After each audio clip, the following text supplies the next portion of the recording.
Wih, ibu-ibu lagi ngapain nih rame-rame? Seru amat kayaknya. Kalau kegiatan nyeruit, emang wajib rame-rame gini, Fems. Kalau nggak rame bukan nyeruit namanya.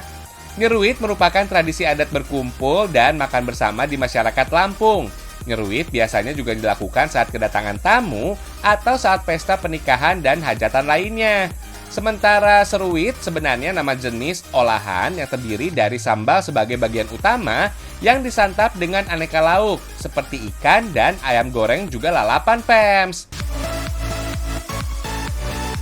Nyeruit biasanya memang dikerjakan oleh para wanita yang menggunakan baju adat. Ini nih ciri khas masyarakat Lampung asli yang masih menjunjung tinggi gotong royong atau dikenal dengan istilah beguai jejama. Karena tradisi nyeruit ini menu utamanya adalah sambal, maka jenis sambal yang dibuat juga sampai 3 macam, Fems. Ada sambal terasi, sambal mentah, dan sambal tempoyak yang paling khas nih. Saat masakan sudah siap, para ibu membawa semua hidangan ke sebuah ruangan yang disebut lapang luak. Unik nih, Fems, makanan disajikan dan ditata berbaris dan sejajar antara satu menu dengan menu lainnya, agar para tamu mudah mengambil dan menyantap hidangan yang disajikan, Fems. Saat nyeruit tak ada perbedaan kasta, semua berkumpul dan menyantap hidangan yang dibuat. Makan bersama atau mengan bakong ini bisa menjadi salah satu sarana bersilaturahmi dan saling mempererat hubungan persaudaraan satu sama lain, Fems. Wih, seru ya.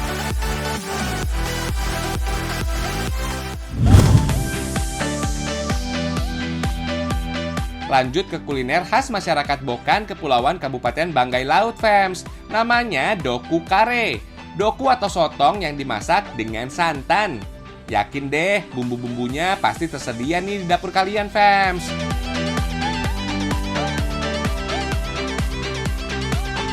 Nah, daging sotong dipotong-potong dadu terlebih dulu. Ulek deh bumbunya. Setelah halus, tumis bersama serai sampai aromanya harum, Fems. Tambahkan bubuk kunyit dan santan. Masak sampai mendidih deh. Baru deh masukkan potongan daging sotong. Sotong memiliki komponen gizi tinggi dan kaya akan asam lemak tidak jenuh yang bermanfaat untuk membantu pertumbuhan sel-sel baru, mengurangi resiko penyakit jantung dan stroke.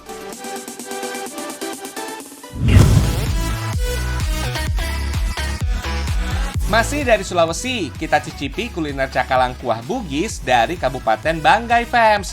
Ikan cakalang merupakan komoditi utama warga Banggai karena selain nilainya ekonomis tinggi, rasanya juga dikenal enak.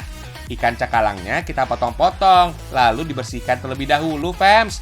Ikan berdaging tebal ini kaya akan vitamin A dan B3, Fems. Vitamin A selain baik untuk kesehatan mata, juga berfungsi menjaga kesehatan kulit dan membantu sistem imun tubuh. Sepertinya cocok jadi menu sehat saat pandemi. Bumbu cakalang kuah Bugis hampir sama dengan woku, Fems. Semua bumbu rempah dihaluskan. Bedanya dengan woku, kuah cakalang Bugis ini ditambahkan merica, ketumbar, dan jinten. Nah, kemudian tumis bumbu bersama serai dan daun jeruk sampai harum. Masukkan ikan cakalang dan beri air secukupnya. Biarkan sampai mendidih. Kalau sudah mendidih, tambahkan bumbu kering. Oh iya, Fems, ini juga yang bikin beda. Kuah Bugis menggunakan kelapa sangrai yang sudah dihaluskan. Masak sampai daging cakalangnya matang ya, Fems. Aroma kelapa sangrai dan jinten sangat kuat terasa. Selain itu, tekstur lembut cakalang dan pedasnya kuah yang kaya rempah ini cukup untuk menghangatkan tubuh.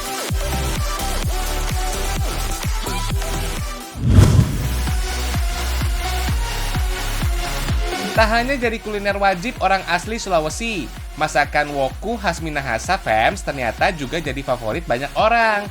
Nah, kalian yang sudah kangen dengan masakan woku ini nih, jangan khawatir soal pandemi dan tak bisa berkunjung ke Sulawesi. Menu lezat dengan ciri khas bumbu berwarna kuning ini bisa kok dibuat di rumah, Fems. Lauk yang digunakan dalam masakan woku bisa macam-macam, Fems. Daging, ayam, atau hidangan laut kayak ikan kakap ini juga mantul kok. Bumbu woku, Fems, terdiri dari aneka rempah seperti bawang, kunyit, jahe, dan serai. Sebagai penambah aroma khas woku, jangan lupa ya, wajib ditambah kemangi dan daun pandan. Untuk ikan yang digunakan bebas sesuai selera ya. Ikan juga bisa dipotong-potong atau dimasak utuh. Jika ingin daging dengan tulangnya dipisah seperti ini, juga nggak masalah kok, Fems. Agar cita rasa woku makin lezat, bagi bumbu menjadi dua fams. Ada bumbu untuk dihaluskan dan sisakan untuk bumbu irisnya. Bumbu halus lalu ditumis sampai matang. Jangan lupa ya, tambahkan dedaunan penambah aroma ini fams. Menumis bumbu seperti ini bertujuan untuk mendapatkan aroma khas masakan dan rasa bumbu yang lebih kuat. Sisihkan tumisan bumbu halus, lanjut tumis bumbu yang sudah diiris-iris. Jika sudah berbau harum, masukkan kembali bumbu halus yang sudah ditumis tadi. Tambahkan air dan biarkan sampai mendidih ya. Kalau sudah mendidih seperti ini, masukkan tulang ikan terlebih dahulu. Baru kemudian sisa potongan daging ikannya. Yang paling penting nih, tambahkan irisan daun bawang dan daun kemangi. Aduh, kebayang deh gimana aromanya fams. Campuran aneka bumbu rempah sampai daun kemanginya, auto nyari nasi anget nih kayaknya. Hihihi.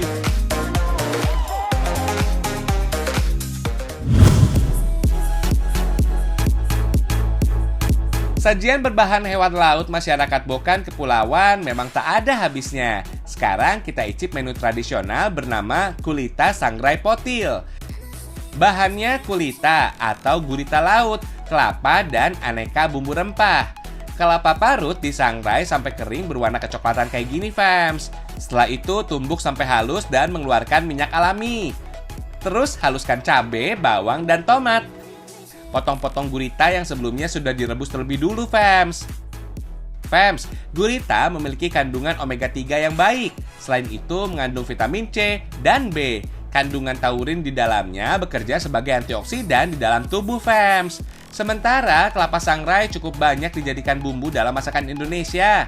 Tujuan utamanya sih udah pasti memberikan rasa gurih serta harum aroma kelapa yang khas dan penawar bau amis dari gurita.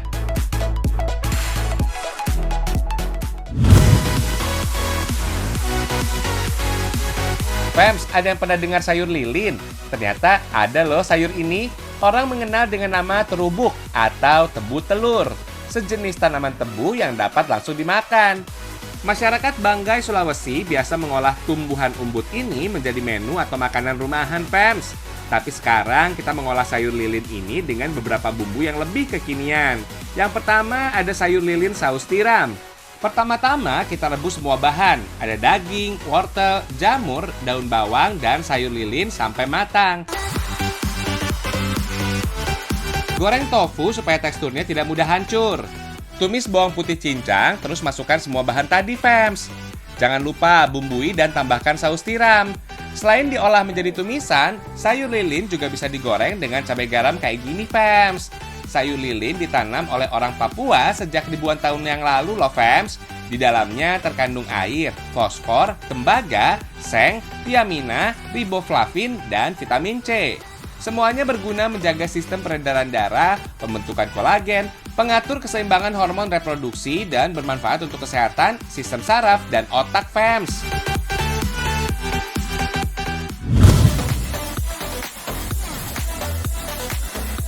Di Bokan Kepulauan, menangkap sotong disebut nyingkek.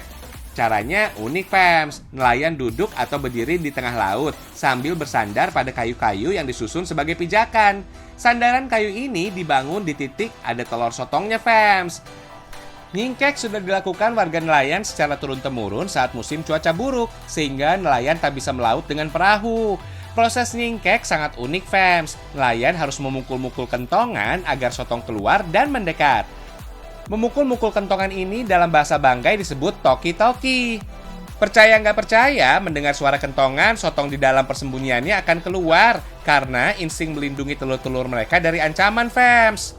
Selain toki-toki, nelayan juga berbekal tombak dengan ujung trisula tajam. Kalau sotong mendekat, tinggal tunggu waktu yang tepat dan tancapkan tombak. Yang jelas, nyingkek itu tidak mudah fams. Selain butuh kesabaran tingkat tinggi, nelayan harus kuat fisik berjam-jam di atas pijakan kayu, menunggu sotong datang. Kebanyakan orang menganggap sotong sama dengan cumi, karena keduanya memiliki kaki tentakel yang mirip. Tapi kedua hewan kelas Cephalopoda ini ternyata berbeda. Secara fisik, cumi biasanya berbentuk lebih ramping dan panjang. Sementara sotong bentuk tubuhnya lebih besar dan pipih fams.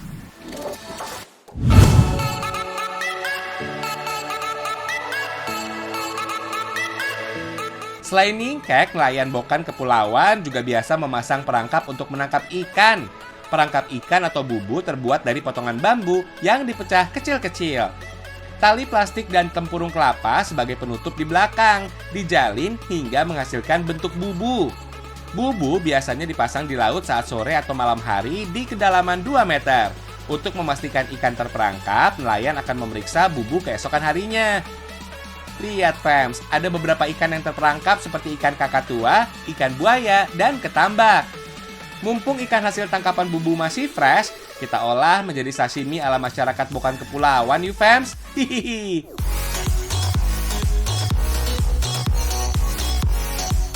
Namanya ondon. Kuliner ini memang seperti sashimi ala Jepang, segar. Menurut warga Bokan, ikan kakatua ini paling enak kalau dibuat ondon karena tekstur dagingnya lembut dan sedikit tulang, fams. Bersihkan sisik ikan, kemudian ambil bagian dagingnya saja. Daging ikan kemudian dicincang-cincang hingga lembut. Agar terasa segar, beri air perasan jeruk nipis. Lalu tambahkan cabai rawit. Terakhir, beri irisan bawang merah.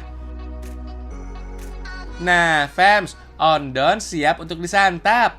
Ondon paling tepat dinikmati bersama kukus, panganan pengganti nasi yang terbuat dari ubi, fams. Meskipun terbuat dari ikan mentah, tidak ada bau amis sama sekali kok, fams. Penggunaan jeruk nipis dan bawang membuat aroma ikan segar ya. Ayo, siapa mau coba, fams?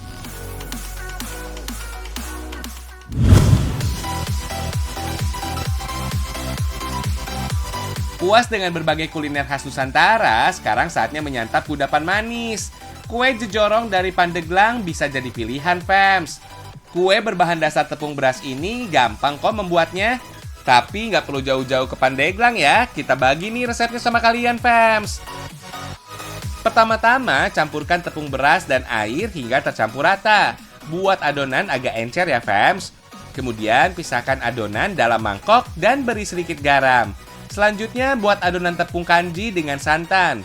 Buat adonan menjadi encer juga, fams. Kemudian, campur adonan tepung kanji dan tepung beras yang sudah dipisahkan tadi. Tambahkan air perasan daun suji supaya harum. Isi wadah-wadah berbahan daun pisang ini dengan adonan. Pertama, di bagian bawah beri irisan gula merah. Kemudian, baru masukkan adonan hijau cukup sampai setengah wadah saja. Kemudian, kukus. Kalau sudah setengah matang, tambahkan adonan tepung beras putih di atasnya sampai penuh. Lalu kukus kembali sampai matang ya. Jejorong biasanya dibuat masyarakat Banten saat ada acara hajatan seperti sunatan atau pernikahan. Sajian ini dibuat tuan rumah untuk menjamu para tamu yang hadir. Jejorong juga bisa dengan mudah ditemui saat bulan Ramadan sebagai menu sajian berbuka puasa. Selamat mencoba ya, fams.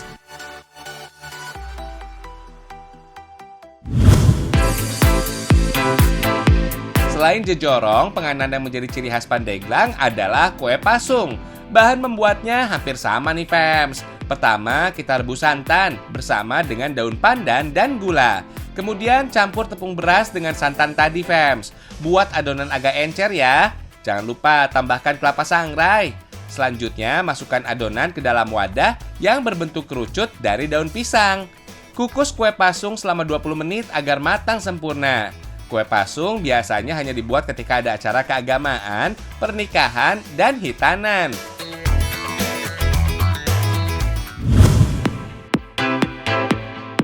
Berikutnya dari Bangka Belitung nih, fams. Bisa nih jadi alternatif cemilan selama di rumah aja. Namanya kue yet-yet. Siapkan tepung sagu rembia atau bisa juga gunakan tapioka, tepung terigu, dan juga tepung beras. Selain itu, gula dan santan kental ya, fams. Larutkan dulu kapur sirih dengan air. Kapur sirih penting agar nantinya kue memiliki tekstur yang kenyal dan tahan lama tanpa campuran pengawet, fams. Campur semua bahan ke dalam mangkuk. Kalau yang hijau itu air perasan daun pandan, fams. Selain memberi warna, juga pastinya memberikan aroma pandan yang khas ya, fams. Adonan kue yet-yet dibuat agak cair gitu ya, fams, agar kue tidak menjadi keras kalau matang nanti. Panaskan adonan sampai hangat, sambil terus diaduk. Kemudian tuang adonan ke dalam loyang dan kukus selama kurang lebih 40 menit. Nah, kalau sudah matang, biarkan sampai dingin dulu ya, supaya kue yet-yet lebih padat. Yang paling seru, ini nih, guling-gulingkan di atas kelapa parut yang sudah dikukus. Oh iya, kue yet-yet ada 2 versi, fams. Selain pandan, ada juga yang berwarna coklat dari sari gula aren, fams.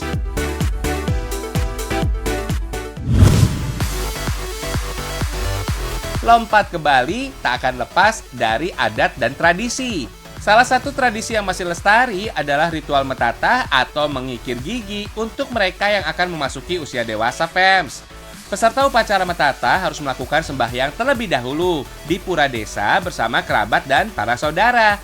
Upacara metatah diawali dengan doa keselamatan yang dipimpin pemangku untuk meminta keselamatan selama upacara berlangsung nanti. Selanjutnya, peserta berjalan mengelilingi tempat upacara, kemudian dirajah pada bagian-bagian tertentu di tubuhnya agar mampu mengendalikan pikiran dan perbuatan mereka dalam kehidupan. Ada 6 buah gigi yang akan dipotong atau dikikir, fams. 2 gigi taring dan 4 gigi seri. Keenamnya menjadi simbol dari Sadripu, 6 musuh dalam diri manusia, yaitu Kama atau hawa nafsu, Loba atau sifat serakah, Kroda, sifat kejam dan pemarah, Mada, sifat mabuk, Moha, sifat angkuh, dan Matsarya, sifat dengki juga iri hati. Jadi tujuan utama dari metatah untuk menghilangkan segala keburukan pada diri manusia, fams. Proses metatah ini tujuannya adalah untuk pertama untuk mengendalikan hawa nafsu 6 musuh dalam diri, kemudian bersifat pendidikan, yang ketiga bersifat tanggung jawab orang tua terhadap anaknya. Usai metatah, Sulinggi kembali melakukan persembahyangan. Para pemangku lalu memercikan air suci dan memasangkan ikat kepala yang disebut lalang sebagai simbol kesucian dan perlindungan yang erat kaitannya dengan Dewa Wisnu. Setiap peserta juga diberi benang tridatu yang dipasang di tangan dan dililitkan juga di badannya. Benang tridatu terdiri dari 3 elemen warna. Warna merah sebagai manifestasi Dewa Brahma, hitam sebagai Dewa Wisnu, dan warna putih Dewa Siwa. Cara metatah selanjutnya ditutup dengan prosesi melarung kelapa gading berisi air liur, kunir, dan potongan rambut sebagai simbol dari penyucian diri ke laut. Kini demi menjaga kelestarian laut, hanya isinya saja yang dilarung. Sisanya kembali dibawa pulang, fams.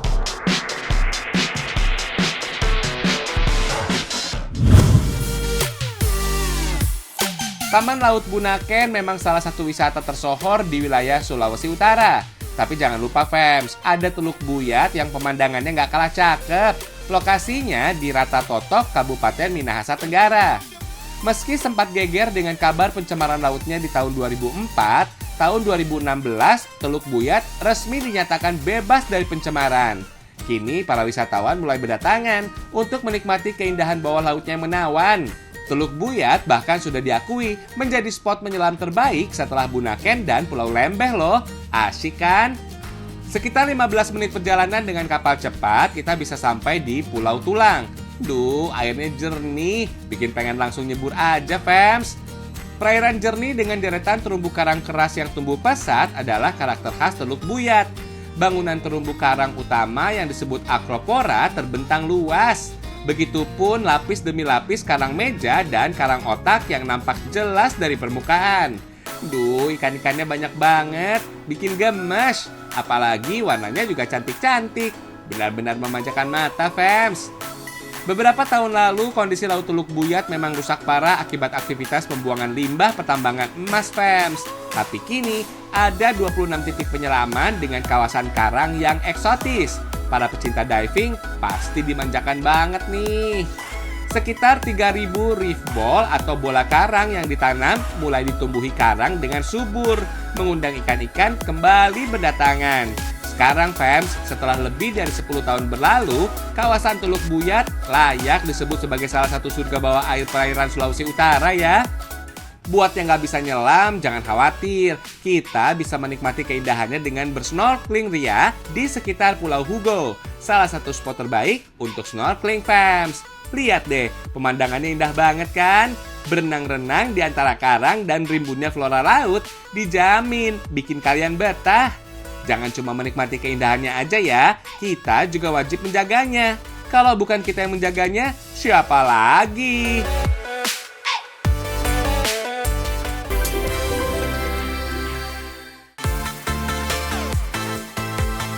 Besok kita kembali lagi dengan informasi unik dan menarik lainnya. Ragam Indonesia, satu Indonesianya, berjuta kekayaannya. Sampai jumpa!